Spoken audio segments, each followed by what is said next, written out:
Vamos, irmãos queridos, ler um texto da palavra do Senhor. Ele está no segundo livro das Crônicas, capítulo de número 1. Graças a Deus. Segundo livro das Crônicas, capítulo de número 1. Todos os irmãos me ouvem bem? Todos me ouvem bem? A galeria aqui, a primeira me ouve bem, a segunda também. O pessoal do lado do fundo pode dar um feedback para a gente tentar ajustar um pouquinho se for necessário. Todos me ouvem bem? Sim? Não? Amém? Glória a Deus. Eu vou entender como sim, tá bom? Deus seja louvado então. Segundo livro das Crônicas, capítulo 1.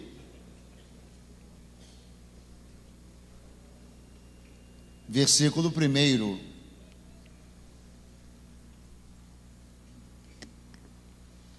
Está escrito: Salomão, filho de Davi, fortaleceu-se no seu reino, e o Senhor seu Deus era com ele, e o engrandeceu sobremaneira.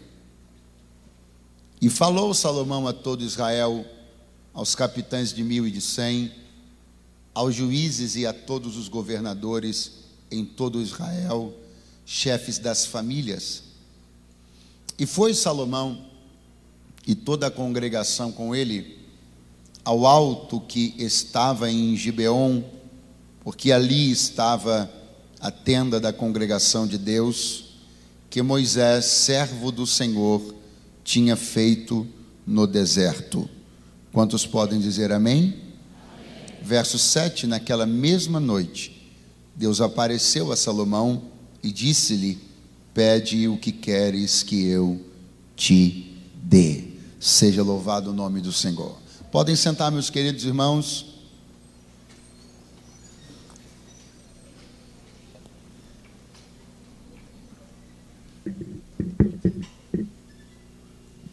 Eu sei que todos os irmãos aqui, na verdade a grande maioria, porque provavelmente contamos aqui com algumas pessoas que não são evangélicas ou que estão caminhando há pouco tempo na fé, mas a grande maioria de nós sabe pelo menos alguma coisa a respeito de Salomão. E não somos apenas nós, crentes, não somos apenas nós que temos a Bíblia como livro de Deus, como manual de fé, de regra, de prática, que conhecemos e que reconhecemos a grandeza deste personagem. Na verdade, Salomão tem sua fama, tem sua notoriedade para além da cultura judaico-cristã. Salomão é sabidamente um homem notável na história da humanidade, independentemente de credo. Salomão foi, de fato e de verdade, um homem notável na história. Eu nunca fui muito bom, assim, de mencionar muitos dados durante a mensagem. A minha memória para isso não é muito privilegiada, mas eu já ouvi algumas mensagens sobre Salomão de pessoas que têm uma memória mais privilegiada do que a minha, mencionando números assim, números gigantescos a respeito da riqueza se atualizada para os dias de hoje e moeda de hoje, a respeito do ouro, do que vinha, do que saía, números impressionantes. E de fato a vida de Salomão impressiona. Talvez eu esteja falando da vida de alguém que esteja assim num parâmetro muito distante, mas muito provavelmente você tem alguma referência da vida de alguém que lhe impressiona, sim ou não? Alguém que você percebe que talvez impressione na inteligência, impressione nos talentos, impressione na espiritualidade, impressione na prosperidade financeira, impressione nisso ou naquilo, porque existem muitas pessoas impressionantes, com uma vida impressionante, com uma história impressionante. E Salomão é destas pessoas, das maiores, das que mais têm a capacidade de fazer qualquer pessoa, ainda que alguém que esteja acostumado com números grandiosos, olhar os números de Salomão, a estatística de Salomão, e ainda assim se impressionar. porque nós estamos falando de coisas de uma monta muito elevada. Mas a verdade é que, quando nós olhamos a história de alguém concluída, pronta, tudo que nós podemos fazer de melhor é isso. O quê? Se impressionar. Olhar para algo que já está construído só nos dá a capacidade e a experiência de nos impressionar. Olhar para uma história concluída, para o seu ponto final, só dá a capacidade a nós de nos impressionar. E ser impressionados por alguma coisa é muito pouco, porque ficar impressionado com a história de alguém, com a vida de alguém, com a espiritualidade de alguém, com a mensagem que alguém pregou, com a forma como alguém cantou, com os números de alguém, ficar impressionado é fugaz demais, passa rápido. Na verdade, o mais importante, o que mais agrega, o que mais colabora, o que mais coopera com a nossa vida, não é ficarmos impressionados com a coisa concluída, mas é aprendermos com a construção das coisas. Quando você olha uma coisa pronta, tudo que você pode fazer é dizer uau, mas se você tiver e se der o trabalho de olhar o processo da construção, você poderá aprender a como chegar lá também. Eu vim aqui dizer para vocês esta noite que eu não quero apenas lhes impressionar com a história de Salomão. Eu gostaria que nós pudéssemos olhar para algumas movimentações muito simples que estão aqui no segundo livro das Crônicas, mas que são uma radiografia de um começo, a forma de entender um começo, porque um final se explica por um começo. Uma coisa pronta, concluída, pode ser entendida quando olhamos para o começo. E eu quero que você olhe para o começo de Salomão, porque se nós aprendermos como ele começou, nós podemos chegar também a patamares em Deus, que glorificarão o seu nome neste tempo, e que farão notável o nome daquele que rege os dias da nossa vida. Quantos podem dizer amém esta noite? Olhe, a Bíblia está dizendo que Salomão fortaleceu-se no seu reino. A sua tarefa não é uma tarefa fácil, sua tarefa é difícil, porque a referência imediatamente anterior a dele é seu pai Davi. Logo ele já está na difícil posição de ser filho de quem é, mas ele terá uma oportunidade, e esta oportunidade está franqueada para a nossa geração. Eu quero que você absorva esta ideia, que você creia no que vim dizer, que a nossa geração foi franqueada uma oportunidade. Essa oportunidade estava franqueada a Salomão. Qual? A de realizar algo. Todos nós aqui, ou grande parte de nós aqui sabe, que o desejo da construção do templo de Jerusalém nasceu no coração de Davi, mas que o Senhor deu a ele uma ordem expressa, de que ele não construiria este templo. Porém, embora ele não o tenha construído, ele o idealizou. E então as coisas ficaram postas desta maneira. Davi foi um idealizador, mas Salomão foi um realizador. A Salomão foi franqueada uma oportunidade, e esta oportunidade está franqueada a nós. Perceba, ela é maravilhosa, ela é imperdível, ela é belíssima. Porque para muitas pessoas, para um exército de grandes homens e mulheres de Deus, só lhes foi possível idealizar algumas coisas.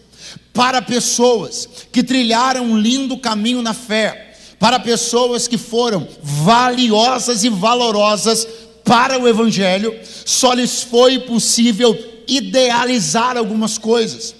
Existem coisas que nós podemos realizar hoje, que foram apenas um sonho distante para gerações que vieram antes de nós. Existem coisas que nós estamos podendo fazer hoje, que eram apenas apenas objeto das discussões e das conversas entre homens e mulheres de Deus em reuniões onde nem sonhávamos ainda em ser nascidos. Eu quero chacoalhar o teu espírito, chamar a tua atenção, sacudir o teu coração para uma palavra esta noite. A nossa geração foi franqueada a uma oportunidade imperdível: realizar o que algumas pessoas só puderam idealizar. Aquilo que estava na mente delas pode estar nas nossas mãos, porque o Senhor nos chamou como realizadores. Algumas coisas que são possíveis para nós hoje eram impensáveis para pessoas que vieram antes de nós. Eles puseram no papel coisas que nós vamos ver diante dos nossos olhos. Meu Deus, vocês estão aí ainda, gente? Vou tentar de novo. Eles puseram no papel coisas que nós vamos ver diante dos nossos olhos. Eles fizeram esboços no papel de coisas que serão realidade nos nossos dias. Eles discutiram isso como se fosse quase uma utopia, mas para a igreja do século 21 já é uma realidade, e nós precisamos agarrar isso. Por favor, dê uma acordada na pessoa que está do seu lado, fala para ele: esta oportunidade é imperdível, você e eu podemos realizar aquilo que outros só puderam sonhar. Ou quantos podem dizer graças a Deus na noite deste dia? Nós temos o tempo, temos a oportunidade, temos a possibilidade, temos a porta aberta, temos a liberdade, temos a condição, temos o subsídio, temos o apoio. A pergunta é: por que não estamos fazendo? Nós temos o incentivo, temos a estrutura, temos a retaguarda, nós temos tudo para fazer, e eu vim dizer que em nome de Jesus faremos. Nós não seremos uma geração lembrada pela sua indolência, não seremos uma geração lembrada pela sua letargia, não seremos uma geração lembrada pelas possibilidades que não foram utilizadas, mas nós não vamos perder tempo, nós vamos fazer aquilo que está diante de nós para ser feito. O que Salomão deixa nas suas movimentações para nós de mais valioso, ao meu ver, nas primeiras movimentações, está tudo explícito aqui de maneira muito clara e objetiva, não tem mistério. Eu vim aqui pontuar algumas coisas simples com você. Olhe isso aqui, porque num primeiro movimento, diz a Bíblia que Salomão fala a quem, pregador? A todo Israel. A Bíblia vem listando algumas autoridades com as quais ele fala: capitães de 1.000 e de 100, juízes, governadores, chefes de família. Ele fala com eles. Ele, muito fraco, ele, verso de número 3, e foi Salomão e toda a congregação ao alto que estava em Gibeão. Singelamente, a Bíblia está dizendo: o mesmo homem que teve a capacidade de falar com as pessoas, num versículo, no versículo seguinte, ele faz junto com todas elas. Ele poderia ter se utilizado da sua autoridade, ele poderia ter se utilizado da prerrogativa de ser o rei e ter dito: vão vocês, e todos iriam. Ele poderia ter se utilizado da prerrogativa de ser alguém que ninguém questionaria sua ordem, e ter dito para eles: vão à tenda da congregação, e todos iriam. E ele poderia ter ficado desfrutando de um momento, dos seus primeiros momentos no palácio, descobrindo ainda as coisas e usufruindo daquela posição, enquanto as pessoas estariam cumprindo a ordem que ele deu. Mas Salomão está entendendo, nos primeiros movimentos do seu reinado, aquilo que eu também preciso entender. Quando eu começar a ir além dos comandos para as atitudes, quando eu começar a ir além da voz de comando para chegar do lado de alguém alguém ir também, fazer também, experimentar também, descer também, glorificar também, trabalhar também, me gastar também. Ele não vai usar uma prerrogativa de rei para dar uma ordem e ficar observando as pessoas cumprindo essa ordem, mas aquilo que ele vai mandá-las fazer, ele também fará. Nós não vamos conseguir ser a influência que Deus espera enquanto nós quisermos coordenar as pessoas à distância. Nós não podemos influenciar via controle remoto. Nós precisamos ir lá e fazer também, porque quando eles virem a gente se levantando para vir para o altar, eles vão entender que não tem lugar melhor para estar do que no altar também. Oh, glória!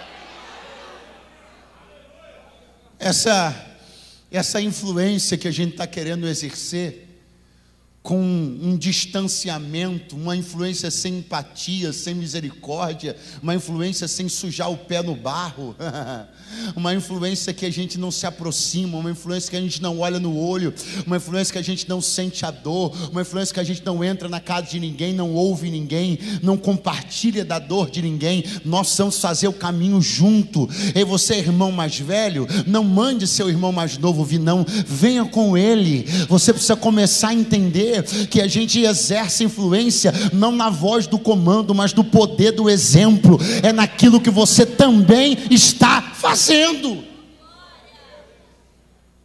É isso que Salomão fará.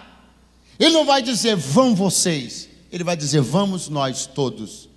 Nós somos a tenda da congregação. Aonde? Diga comigo, a tenda. Horrível, vai de novo, a tenda da congregação. É para lá que Salomão vai.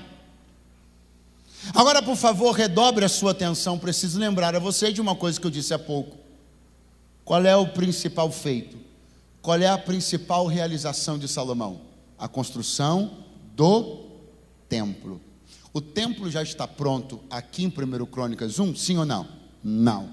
Ele ainda será construído, sim ou não? Sim. Mas já há um projeto? Sim. Há uma ideia? Sim. Já tem recurso? Muito. Salomão já sabe que a ele caberá construir o templo? Sim. Ele já sabe que o projeto será executado por ele? Sim. Ele já sabe que ele terá a honra de construir o primeiro templo de adoração ao nome do Senhor? Sim, mas nada disso o impede. Nada disso o que, pastor? A consciência da grandeza do projeto que Deus tem com ele não o impede de pegar a sua vida, seu projeto e ir no mesmo endereço de sempre. Porque o templo excederá, preste atenção, não vou demorar, o templo excederá a tenda da congregação em muito e em tudo. Mas isso não muda o fato de que aquele é o endereço aonde se busca a Deus. Então não importa o tamanho do projeto que eu trago no meu bolso, não importa que os profetas falaram, não importa o que eu sei que Deus me chamou para isso, para aquilo, ou para as nações, ou para colar. Enquanto estas coisas não acontecem, eu continuo frequentando o mesmo endereço. É na tenda da congregação que eu honro aquele que me honrou. Isso aqui é um dado lamentável. Muitas pessoas, ao tomarem consciência dos projetos futuros, sumiram da tenda da congregação. Se fosse você, eu tinha dado um glória, porque senão pode ficar chato. Muitas pessoas, bastou tomarem consciência da grandeza dos projetos que as envolviam e elas sumiram da tenda da congregação. Porque elas começaram a fazer uma certa comparação entre os projetos que lhes foram confiados e a tenda da congregação. E essa é uma comparaçãozinha perigosa, porque é nessa hora que a sua altivez, sua vaidade começa a te dizer: o que você tem é maior do que tem na tenda da congregação, o que você sabe é maior do que quem está na tenda da congregação, a sua expertise, a sua inteligência, a sua sapiência, ou as suas línguas que você domina, os países que você, olha o tamanho das promessas que Deus andou te fazendo, você não tem nada mais que fazer, a tenda da congregação já nem te cabe mais. Mas Salomão vai pegar o projeto, Salomão vai pegar a planta. Salomão já tem um recurso, mas não tem outro lugar para ir não. Eu vou começar lá onde tudo começa e tudo termina, é no altar de Deus. Ou se alguém pode levantar a mão mais alto possível, aí vai a palavra do Senhor para você. O endereço não mudou, ainda é o mesmo. Tem promessa grande, o endereço é o mesmo. Deus te prometeu coisas de natureza mundial, o endereço ainda é o mesmo. Deus disse que vai te elevar na terra, o endereço ainda é o mesmo. Aprendeu outras línguas, o endereço ainda é o mesmo. Formou-se na faculdade, o endereço ainda é o mesmo.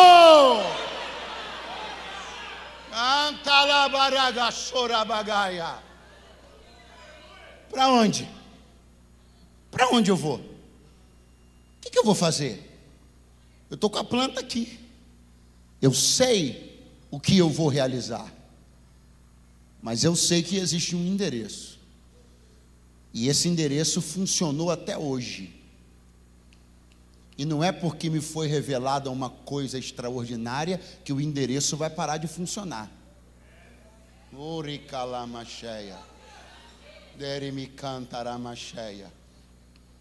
Olhe para onde Salomão está indo. Para a tenda da congregação.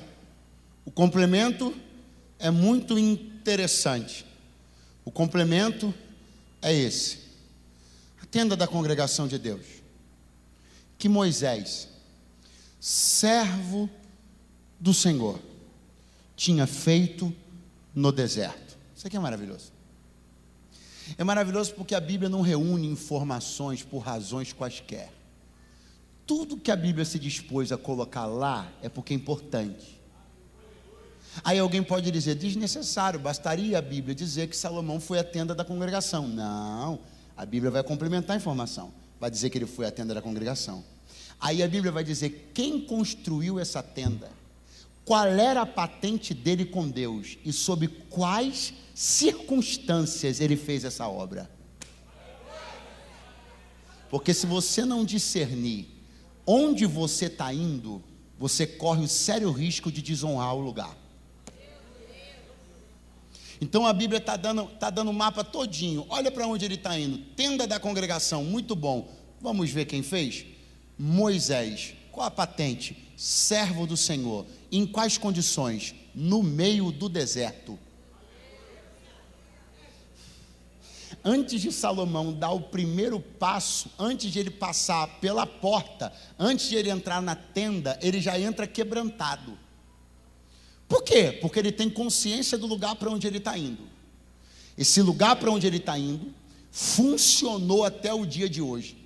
Esse lugar para onde ele está indo foi montado e desmontado dezenas de vezes e soberanamente, miraculosamente sobreviveu, está funcionando até hoje. Esse lugar não foi construído por uma pessoa qualquer, foi construído por Moisés, servo do Senhor. E diferentemente de você, Salomão, que reúne uma série de condições favoráveis, que já vai entrar na obra com capital todo na mão, ele construiu essa tenda no deserto, sob condições adversas e difíceis. Quanto mais você discerne, você entende o lugar onde você está, menos chance você tem de incorrer em desonra. Discirna esse lugar, discirna quem pisou aqui, discirna os homens de Deus que estiveram nesse púlpito, discirna quem veio antes de você, discirna quem Deus já usa mais tempo do que a mim e a você, porque esta geração não será marcada pela desonra. Deus está levantando gente que está fazendo hoje, mas sabe que a coisa já está sendo feita há muito tempo. Oh, glória a Deus.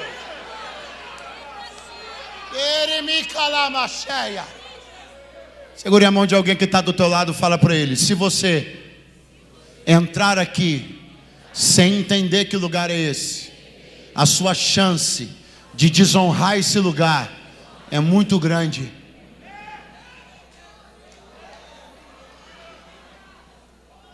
O Senhor está dizendo assim: está entrando na tenda da congregação o homem que vai construir o templo.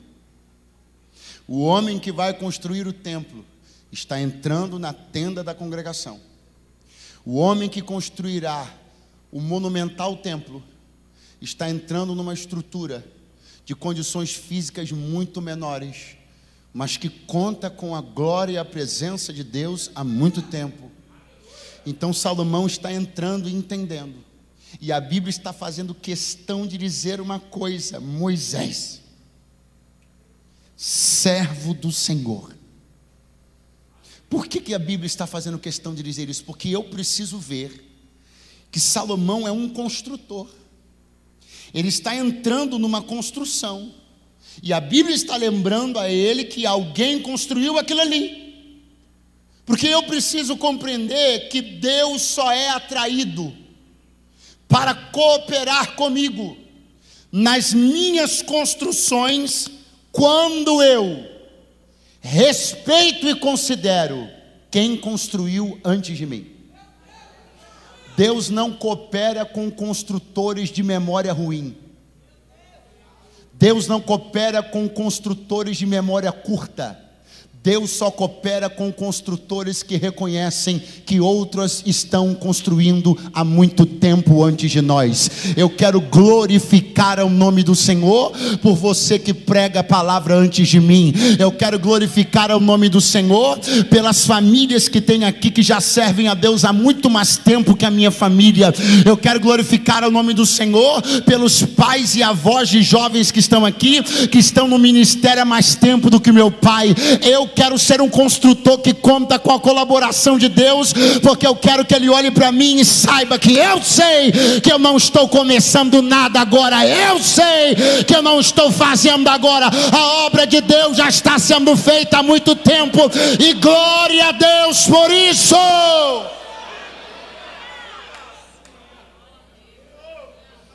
Me impressiona perceber como a Bíblia decidiu. Parece que não seria uma decisão fácil, porque ele tinha algumas. Ele quem, pastor? Moisés. Algumas o quê? Algumas credenciais. Mas a Bíblia decidiu colocar uma dessas credenciais. E decidiu colocar essa: servo do Senhor. Ele tinha algumas. Eu disse que ele tinha. A Bíblia, por exemplo, poderia ter dito: a tenda da congregação que Moisés, profeta do Senhor, construiu no deserto. Estaria certo ou errado? Certo ou errado? A Bíblia poderia ter dito: a tenda que Moisés, libertador de Israel, construiu no deserto. Estava certo ou errado? E por aí vai. Pelo menos mais umas 3 ou 4 poderosas credenciais poderiam ter sido utilizadas aqui. Mas todas elas poderiam gerar um problema. Pergunte qual? Eu, como alguém que estou querendo construir alguma coisa no reino de Deus, poderia olhar e dizer: mas eu não sou isso.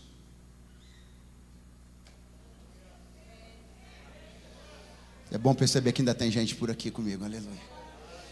Se a Bíblia tivesse sacado uma credencial, qual? Profeta, escrito lá: Moisés, profeta de Deus, construiu. Aí eu estou querendo construir alguma coisa, mas eu não sou profeta. Eu olharia: puxa, não dá.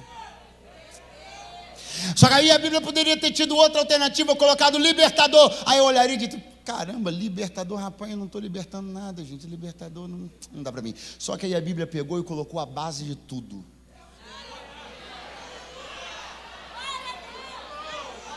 A Bíblia pegou e colocou a identidade mais pujante do reino de Deus: servo.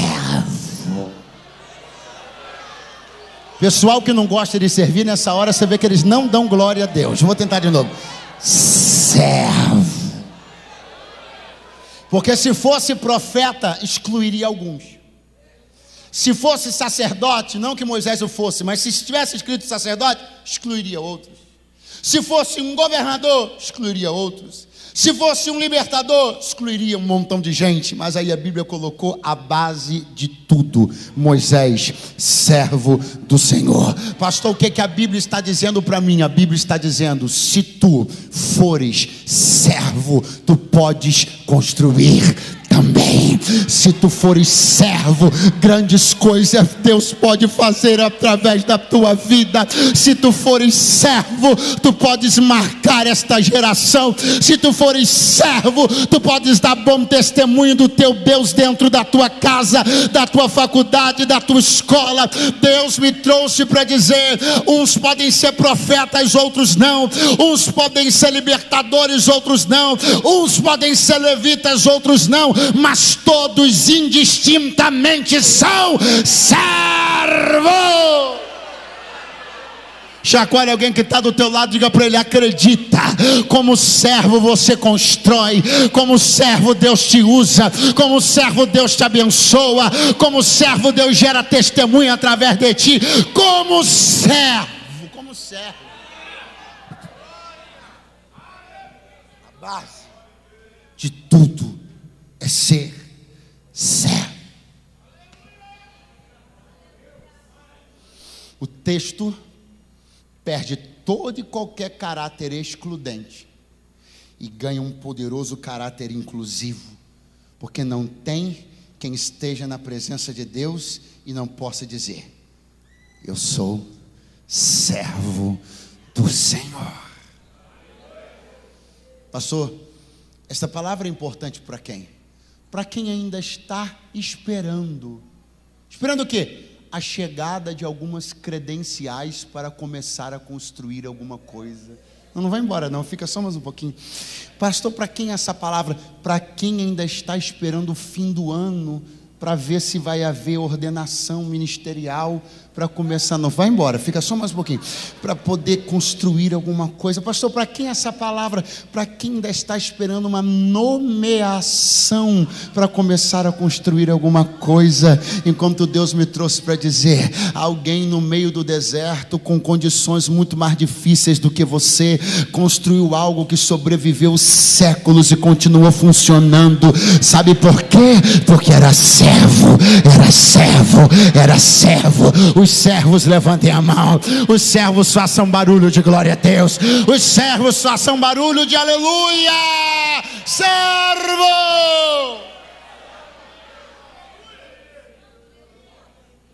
Um governante poderoso, como um faraó, pode construir um palácio monumental e Deus não ir lá.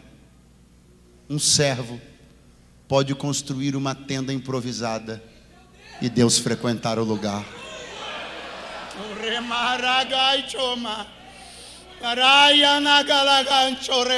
Alguém pode reunir multidões e não ter nada de Deus para entregar. Você pode juntar 5 jovens no intervalo de aula e Deus visitar aquela faculdade. Acorda alguém que está do teu lado e diga: ô servo de Deus, o que você está esperando para começar a construir? Constrói um grupo lá na tua faculdade para fazer um culto, vai, constrói alguma coisa que traga glória ao nome do Senhor, constrói, vai, constrói. Tem gente construindo grupo de WhatsApp para todo tipo de besteira, aleatoriedade, estupidez, tolice, obscenidade, imoralidade. Por que você não faz um grupo para discutir Bíblia, para falar de oração? Faz alguma coisa!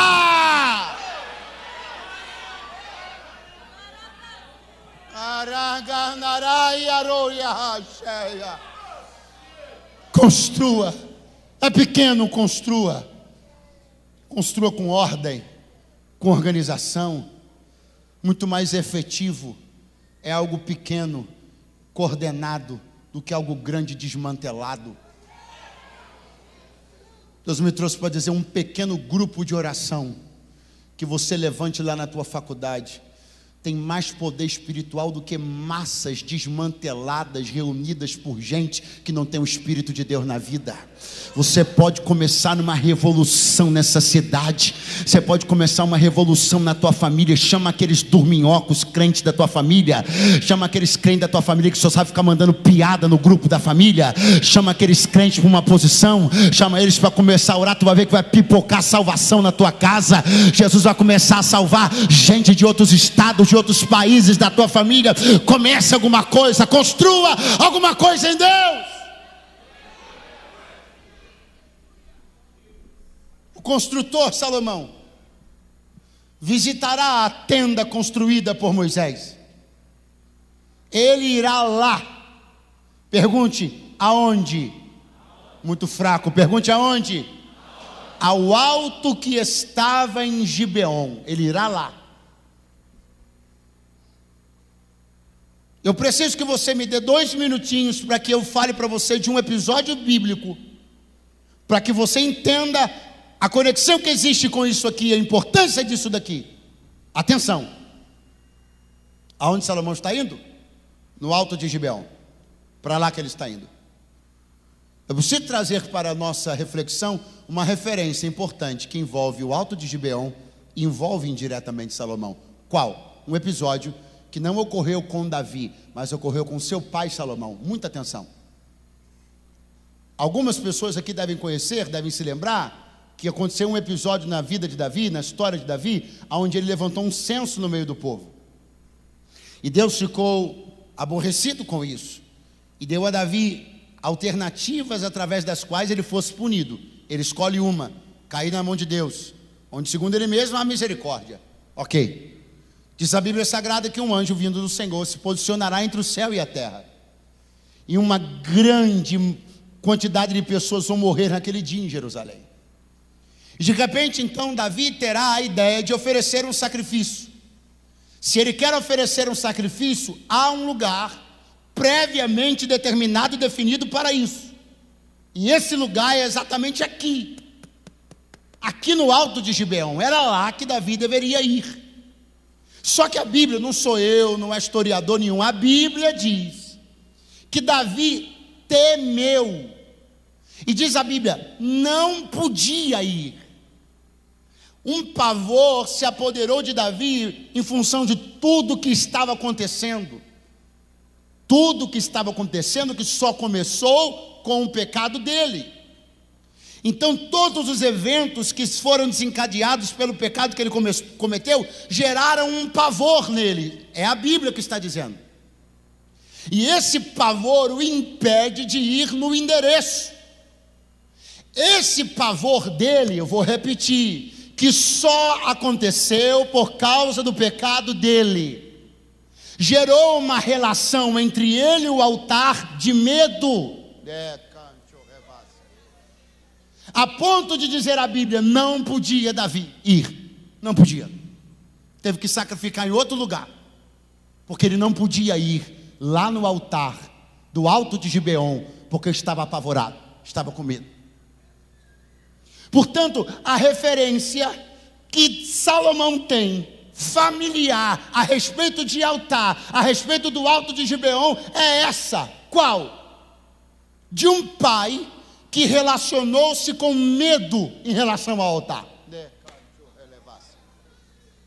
De um pai cujos acertos, proeminência, quem é como personagem bíblico, não é isso que eu estou discutindo. O cara é um homem de Deus, segundo o coração de Deus, mas eu estou citando a Bíblia. Ele teve medo e não foi, e teve que ir em outro lugar, porque teve medo de estar no altar. Aí Salomão vai assumir o trono, e ele tem 2 escolhas: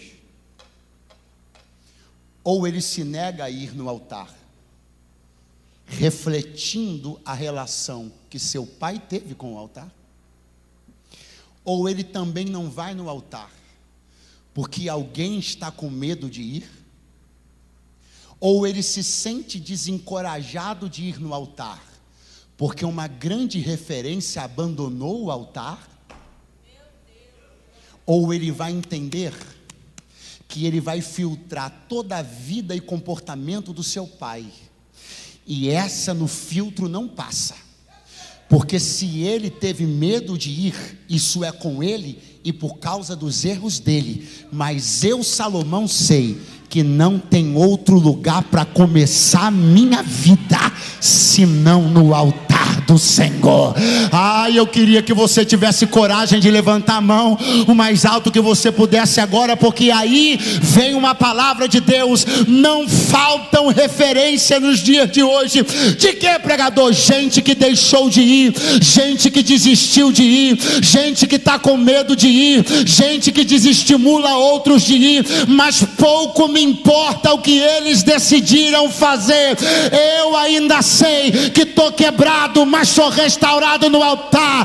Eu não posso, mas o altar pode. Eu não tenho, mas o altar tem. E eu não tenho medo de estar aqui, porque eu sei que nasci para estar neste lugar.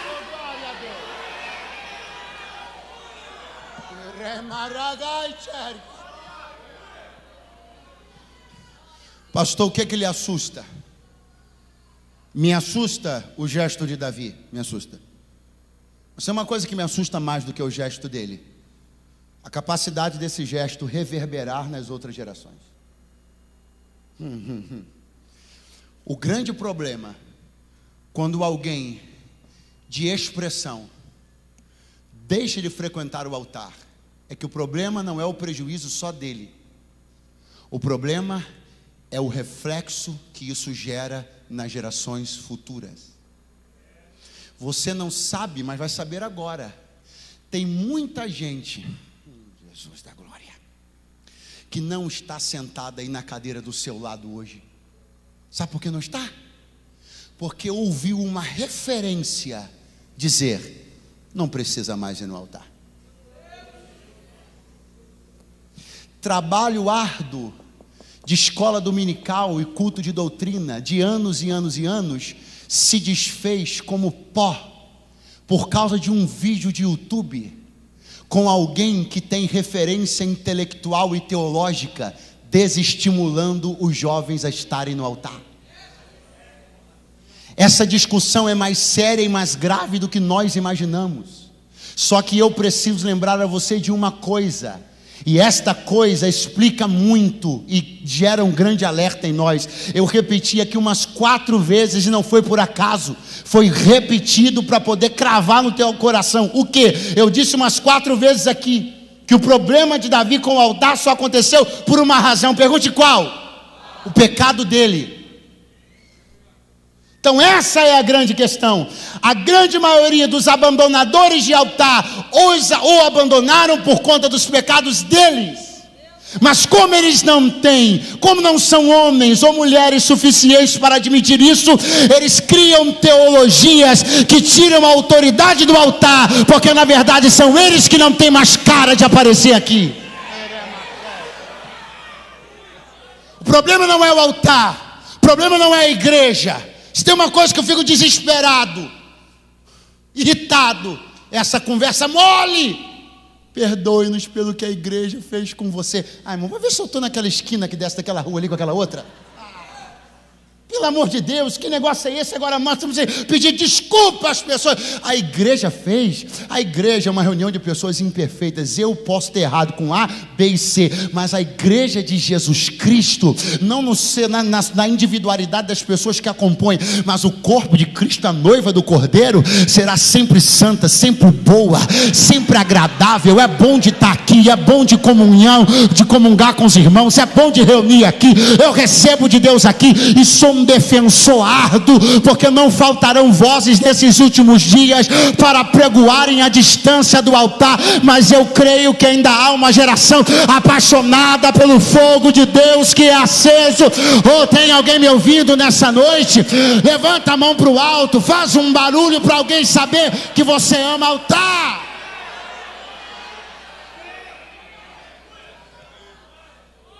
Pastor, fulano deixou de ir. Continue você indo. Pastor Beltrano deixou de crer. Continue você crendo. Porque o grande problema é que eles não vão mais. Muitos não vão mais. Porque decidiram viver uma vida que o altar não aceita. Mas eles não têm coragem de admitir isso. Então eles vão criar teologias que desestimulem essa geração a ir no altar, como se o problema fosse o altar, quando na verdade o problema são eles que não querem mudar de vida, eles que não querem ser maridos de uma mulher só, eles que não querem preservar a castidade até o casamento. Aí o problema são eles. O problema não é que a igreja é tirana, é perversa, não. A igreja continua crendo na mesma coisa de sempre, é só nisso daqui. Quem quer mudar vem, quem não quer não venha, mas pelo menos tenha a hombridade de dizer que o problema está com você e não com a igreja, porque a igreja é santa, a igreja é boa, a igreja é lavada, a igreja é remida. Ora cantoremacheia. Você precisa fazer com que sua paixão, seu amor pela casa de Deus seja notado, seja percebido. Aquela coisa do alegrei-me quando me disseram: vamos à casa do Senhor. Se as pessoas que cercam você, que já estão sendo bombardeadas por vozes de desestímulo, desestímulo aos atos congregacionais, desestímulo à submissão à autoridade pastoral, eles estão sendo bombardeados por isso o tempo inteiro. Se você, na hora de se arrumar para vir para a igreja, se você, na hora de dizer que dia tal tem ensaio, tem oração, tem isso, tem aquilo, se você não me botar um sorriso nesse rosto, um brilho nesse olhar, essas vozes vão ganhar cada vez mais volume. E não é isso que vai acontecer. Eu estou crendo e profetizando. A geração apaixonada pelo altar, que crê que a resposta ainda está aqui. Pastor, alguma coisa o Senhor conquistou na sua vida? Alguma coisa, graças a Deus. E de onde? Onde veio? Veio daqui do altar. Pastor, o Senhor se considera um homem realizado? Graças a Deus. E aqui o Senhor deve isso aos anos que eu dediquei da minha vida ao altar. Pastor, o senhor acha que Deus guarda o senhor sua casa? Eu acho que sim. E por que o senhor acha isso? Porque a minha vida está dedicada ao altar. O endereço ainda é o mesmo.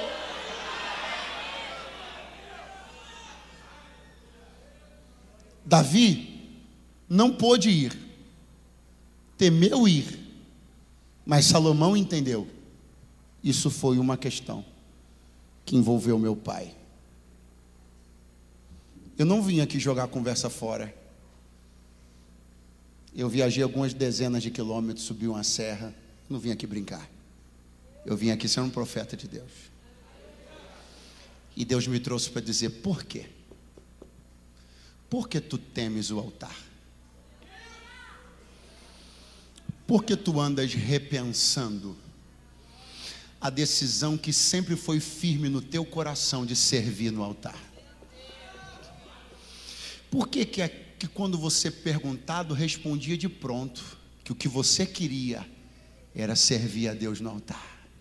Mas por que você anda repensando essa decisão? Por que de repente não está te parecendo mais bom negócio servir ao teu Deus no altar? Por que de repente esses pensamentos andaram entrando em você e esses sentimentos no teu coração? Talvez tenha sido pela experiência complicada que alguém teve com o altar. Mas Deus me trouxe aqui para te dizer: se teu pai, ou tua mãe, ou teu avô, ou teus amigos, ou teus vizinhos, por qualquer razão, em qualquer tempo da vida deles, teve qualquer tipo de complicação ou relação conflituosa com a minha obra, com o ministério ou com o meu altar, saiba entender e separar que isso foi com eles e sobre eles. O altar é bom, o ministério é bom, a casa de Deus é boa. Aquele que deseja o episcopado não é mais ou menos não, excelente coisa deseja. Não deu certo para alguém, talvez porque não tivesse chamado. Vai dar certo para você. Pastor, conheça alguém que se dedica, está todo enrolado. Está enrolado porque é enrolado. Você não vai ser enrolado. Deus vai te abençoar, vai te dar dignidade, você vai sustentar a tua família. Se você tem chamado, eu não venho brincar. Se você tem chamado, Deus vai guardar a tua vida, sustentar a tua casa e vai ser fiel e vai te honrar.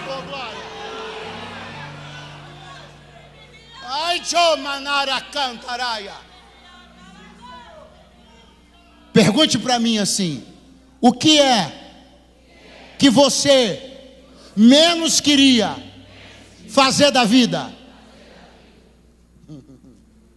O que eu estou fazendo agora. Sabe por quê? Posso lhe falar por quê? Porque eu tinha um negócio, e nesse negócio eu lidava com muitas pessoas. Na verdade, todas as pessoas com as quais eu lidava nesse negócio eram gente que fazem o que eu faço hoje. Eu olhava os caras e dizia: mas eu não quero isso aí não. Não, esses caras são enrolados demais. Não, pelo amor de Deus. Olha, é doido. Não vou mexer com isso não. Profecia? Fingia que nem ouvia. Quando você começa a olhar as coisas funcionando de um jeito estranho, você tende a generalizar tudo e dizer: esse negócio é estranho. Só que aí eu comecei a entender, e hoje entendo mais do que nunca, e vim aqui para te pregar isso, que aquilo que te incomoda na forma como uma coisa é feita é exatamente naquilo que Deus te usa para fazer diferente. Eu tinha um problema, meu irmão, eu raramente falo de mim, da minha vida, do meu. Eu tinha um problema, dificuldade, eu tinha um nervoso de ver os caras enrolados. Eu ficava doente de ver como é que os camaradas serviam a Deus, serviam a igreja, e eram tão enrolados financeiramente. Quando Deus me chamou para o ministério, a primeira coisa que eu fiz: arrumei uma contadora, sentei com ela e falei: o que eu faço da vida é isso aqui, é isso, como é que eu organizo isso? Ó, vamos por aqui, você vai fazer desse jeito, você vai fazer assim, você vai fazer assado. Eu digo, pode ser que eu esteja errado, mas no mínimo, eu e a minha família, eu e a minha esposa, fomos um dos 3, no mínimo 3, primeiros pregadores do estado do Rio de Janeiro a se regularizar como empresa e emitir nota fiscal. Porque aquilo que eu vi como errado, enrolado, Deus estava me dizendo: então vá você e faça o que eles não estão fazendo. O que eu quero que você entenda é que tudo aquilo que você está vendo está quase te desencorajando. Deus me trouxe para dizer: não. Existe uma promessa que repousa sobre a sua vida. Não é porque alguém está fazendo mal feito que você vai desistir de fazer. Não é porque alguém tentou e não conseguiu que você vai desistir de tentar. Assim te diz o Senhor: isso é sobre eles, é sobre a experiência deles, é sobre o que não deu certo para eles. Você pode se levantar. Se você entender que o endereço ainda é o mesmo, se você entender que não existem fórmulas mágicas, se você entender que a receita ainda é a mesma: endereço de altar, sacrifício, consagração, integridade, seriedade, respeito às gerações, submissão à liderança, amor a Deus e a sua palavra. Não importa com quem não deu certo, com você vai dar certo.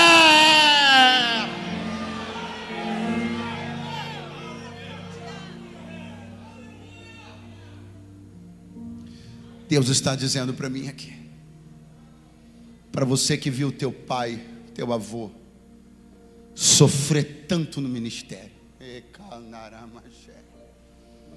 para você que viu as dificuldades tantas que eles passaram, e aquilo que para você era um sonho, hoje já é algo que você está repensando, porque te pareceu um caminho tão difícil que eles passaram, tanto aperto, tanta privação, tanta luta.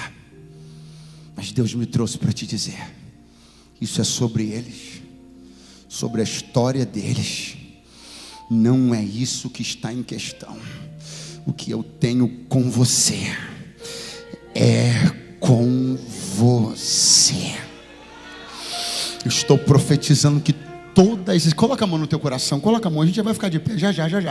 É 1 segundo, 1 minuto. Eu estou profetizando que todos os dardos inflamados, que andaram atingindo o teu coração nestes últimos dias ou semanas, fazendo você questionar coisas que sempre foram certezas tão profundas na sua alma, fazendo você rever a sua chamada, o seu ministério, rever sua identidade, repensar valores. Eu libero uma palavra agora.